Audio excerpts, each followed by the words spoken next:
सावित्रीबाई फुले का जन्म 3 जनवरी 1831 को हुआ था। इनके पिता का नाम खंदोजी नैवेसे और माता का नाम लक्ष्मीबाई था।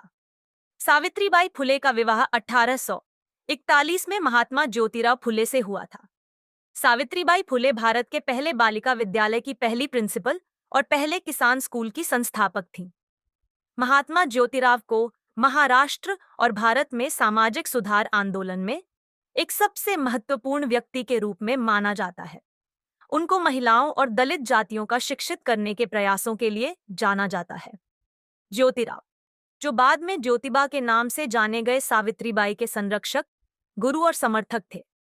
सावित्रीबाई ने अपने जीवन को एक मिशन की तरह से जिया, जिसका उद्देश्य था विधवा विवाह करवाना, छुआछूत मिटाना, महिलाओं की मुक्ति और दलित महिलाओं को शिक्षित बनाना। वे एक कवयित्री भी थीं। उन्हें मराठी की आदि कवयित्री के रूप में भी जाना जाता था। वे स्कूल जाती थीं तो विरोधी लोग उन पर पत्थर मारते थे, उन पर गंदगी फेंक देते थे। आज से 191 साल पहले बालिकाओं के लिए जब स्कूल खोलना पाप का काम माना जाता था, तब ऐसा होता था। सावित्रीबाई पूरे देश की महानायिका है। हर बिरादरी और धर्म के लिए उन्होंने काम किया। जब सावित्रीबाई कन्याओं को पढ़ाने के लिए जाती थीं, तो रास्ते में लोग उन पर गंदगी, कीचड़, गोबर, विष्ठा तक फेंका करते थे। सावित्रीबाई एक साड़ी अपने थैले में लेकर चलती थी और स्कूल पहुंचकर गंदी कर दी गई साड़ी बदल लेती थी। अपने पथ पर चलते रहने की प्रेरणा बहुत अच्छे से देती है। शिक्षा के क्षेत्र में सावित्रीबाई फुले ने बहुत बड़ा योगदान है। आज इन्हीं की बदौलत महिलाएं सम्मान से जीवन व्यतीत कर रही हैं। भारत की सर्वप्रथम शिक्षक महिला सावित्रीबाई फुले अमर रहे। नमस्कार, मी प्रियंका गणोरकर, धरमपेठ मपादेव स्मृती विज्ञान महाविद्यालयामध्ये रसायनशास्त्राची प्राध्यापिका आहे। आज सावित्रीबाई फुले यांची जयंती आहे। सावित्रीबाई फुले या पहिल्या महिला शिक्षिका म्हणून आपल्या सर्वांना प्रसिद्ध झालेल्या आहेत, त्या माहिती आहेतच। असं म्हणतात, यत्र नार्यस्तु पूज्यन्ते रमन्ते तत्र देवता, म्हणजे जिथे नारीचा सन्मान होतो तिथेच देवतांचाही वास असतो। त्यामुळे नारीचा सन्मान करणारी ही एक सावित्रीबाई फुले नागरी सहकारी प्रत्यय संस्था जी हनुमाननगरला आहे, तिथे यांनी मी सावित्रीबाई फुले बोलते आहे या एकपात्री प्रयोगासाठी मला खुशाली कोडापे मॅडम यांनी इथे आमंत्रण दिलं होतं आणि या सर्व वरिष्ठ सहकाऱ्यांच्या मदतीने त्यांनी तो आमंत्रण मी त्यांचं स्वीकारलं आणि त्यांनी तो प्रयोग माझ्याकडनं म्हणजे भगवंतानी आणि सावित्रीबाईंनी तो सादर करून घेतला।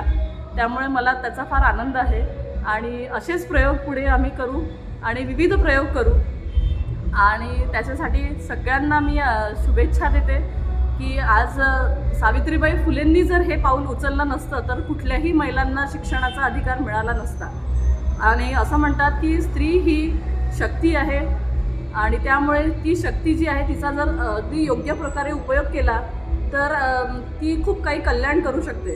आणि या सर्व कार्यामध्ये खूप काही अडथळ्यांचा सामना त्यांना करावा लागला, परंतु त्या अडथळ्यांना न जुमानता त्यांनी आपलं कार्य अविरतपणे सुरू ठेवलं। कारण असं म्हणतात, मुश्किलें दिल के इरादे आजमाती है, सपनों के पर्दे निगाहों से हटाती है, हौसला मत हार तू गिरकर मुसाफिर, आखिर ठोकरे ही तो इंसान को चलना सिखाती है। धन्यवाद।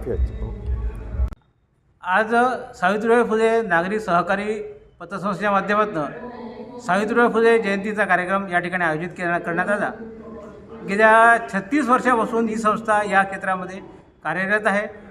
संस्था आर्थिक क्षेत्राशी जरी निगडीत असली तरीसुद्धा सामाजिक क्षेत्रातसुद्धा विविध कार्यक्रमाद्वारे आणि समाज प्रबोधनाचं, समाज जागरणाचं कार्य करत असते। आजच्या या कार्यक्रमाला आपल्या परिसरातीलच प्रतिष्ठित डॉक्टर मीनाताई देशमुख या प्रमुख पाहुण्या उपस्थित होत्या। या माध्यमातून महिलांमध्ये जागृती निर्माण व्हावी, महिलांमध्ये समाजाप्रती प्रेरणा निर्माण व्हावी अशा पद्धतीचा उपक्रम गेल्या अनेक वर्षापासून राबवत असतो। आजच्या या कार्यक्रमामध्ये विविध 5 गटांमधनं आणि कार्यक्रम राबवण्यात आले। त्याच्यामध्ये महिलांच्या सुदृढीकरता, सबलीकरणाकरता वेगळ्या महिलांनी उत्कृष्टपणे आजचे कार्यक्रम सादर केलेत। आपण काय म्हणाल आजच्या आज सावित्रीबाई फुले सहकारी पतसंस्थेने मला एक प्रमुख पाहुणे म्हणून इथे बोलवून जो सन्मान दिला त्याच्याबद्दल मी त्यांची आभारी आहे. आणि खरं म्हणजे ही संस्था इतकं चांगलं काम करते हे आजच मला या कार्यक्रमातून समजलं. हे अतिशय सुंदर कलागुणांना वाव देणारी, सांस्कृतिक वारसा जपणारी व गुणवंतांचे कौतुक करणारी अशी चांगली संस्था आहे. अशाच ठिकाणी येऊन त्यांनी माझा सन्मान केल्याबद्दल मी त्यांची आभारी आहे. आपण काय म्हणता? सावित्रीबाई फुले संस्था की मैं उपाध्यक्ष हूँ, सौ शारदा क्षत्रिय। आज के कार्यक्रम के उपलक्ष्य में हमने विविध कार्यक्रम का आयोजन किया था और इस सावित्रीबाई फुले इनकी जीवनी से प्रेरित होकर ही इस संस्था की स्थापना की गई है। इस संस्था के द्वारा हम विविध सांस्कृतिक कार्यक्रमों का भी आयोजन करते हैं और उसी के माध्यम से 10वीं और 12वीं में जो गुणवंत विद्यार्थी हैं उनका भी सत्कार किया जाता है। केंद्र क्रीड़ा क्षेत्र में, सांस्कृतिक क्षेत्र में जो विद्यार्थी राज्य स्तर पर भाग लेते हैं उनका भी हम इस संस्था के द्वारा सत्कार करते हैं। और सावित्रीबाई फुले ने जिस प्रकार से अपने जीवन में एक लक्ष्य बनाया था कि मैं महिलाओं को शिक्षित करूंगी, उसी प्रकार हमने भी उनके मार्गदर्शन में ही एक इस संस्था की स्थापना की। समाज के जो गर्जू व्यक्ति हैं, जिनको आर्थिक रूप से गरज होती हैं, उनके जो नित्योपयोगी वस्तुएं लेने के लिए गृह कर्ज के रूप में 2 व्हीलर 4 व्हीलर जो भी उनकी जो आवश्यकता होती है उनको पूर्ण करने के लिए हम संस्था के द्वारा उन्हें लोन उपलब्ध करा देते हैं। शिक्षणाच्या स्वर्गाचे जिने उघडले दार, शिक्षणाच्या स्वर्गाचे जिने उघडले दार, तीच सावित्री आज जगाचे शिलेदार. खरोखरच या ओळी समर्पक आहे आणि सावित्रीबाई फुले सहकारी संस्था गेली 30 वर्ष या समाजातील ज्या दलित आहेत, पीडित आहेत आणि ज्या गरजू स्त्री आहेत त्यांना वेळोवेळी आर्थिक मदत करत आलेली आहे. त्यांना स्वतःच्या पायावर सावित्रीबाईंचा जो प्रण होता तो प्रण ही सावित्रीबाई फुले संस्था गेली 35 वर्ष चालू करते आहे. सावित्रीबाई फुले संस्थेच्या माध्यमातून गरजू स्त्रियांना त्यांना उद्योगधंदा करता, छोटे छोटे व्यवसाय करण्याकरता, घरकाम करणाऱ्या ज्या महिला असतात त्यांना आर्थिक सहाय्य देऊन त्यांना स्वतःच्या पायावर उभं राहण्याची हिंमत देते आहे आणि त्यांना स्वतःच्या पायावर उभं राहण्याचा प्रयत्न करू. सावित्रीबाई फुले जी ने जो सपने देखे थे कि जो गरीब महिला है वो कब सामने आएंगे, और आज देख सकते हैं कि सब बड़े पद पे महिला आज है, तो क्या बोलोगे इस पे आप? सावित्रीबाई फुले ने जो प्रण लिया था, जैसा कि हम लोग देखते हैं कि आज की महिला जो हर क्षेत्र में आगे चल रही है और उनका जो सपना थोड़ा फार प्रमाण से बोलो या फिर थोड़ा हमारा जो कंट्रीब्यूशन आज हम लोग समाज में दे रहे हैं उसका हमें सार्थ अभिमान है। और सावित्रीबाई फुले का ये जो कार्य जो है, महिला एक दिन चांद की ऊंचाई को छुएगी और जैसा कि हम लोग देखा कि चांद पर तो जा चुकी है और इससे भी ज़्यादा और पुरुषाच्या खांद्याला खांदा लावून ही आजची स्त्री जगामध्ये येईल आणि आपलं नाव, आपल्या देशाचं नाव, आपल्या समाजाचं नाव रोशन करेल अशी मला पूर्ण खात्री आहे. आज एक स्त्री घर भी चलाती है, जॉब भी करती है और आज के तौर पे एक मार्गदर्शन भी देखा जाता है स्त्री का, तो इस पे भी काफ़ी आप क्या बोलना चाहोगे?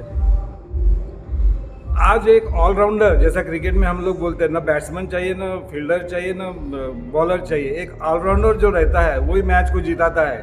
आज की जो स्त्री है वो सही मायनों में एक ऑलराउंडर है.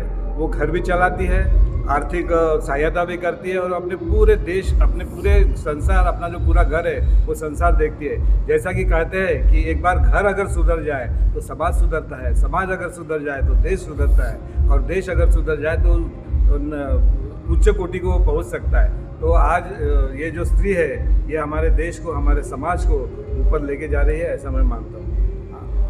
जिस तरह सावित्रीबाई फुले जी ने एक सपना देखा था, आप एक शिक्षिका हो, आप देख सकते हो कि आज जिस पद पे आप बैठे, एक आज से 100 साल पहले उन्होंने भी ये सपना देखा था.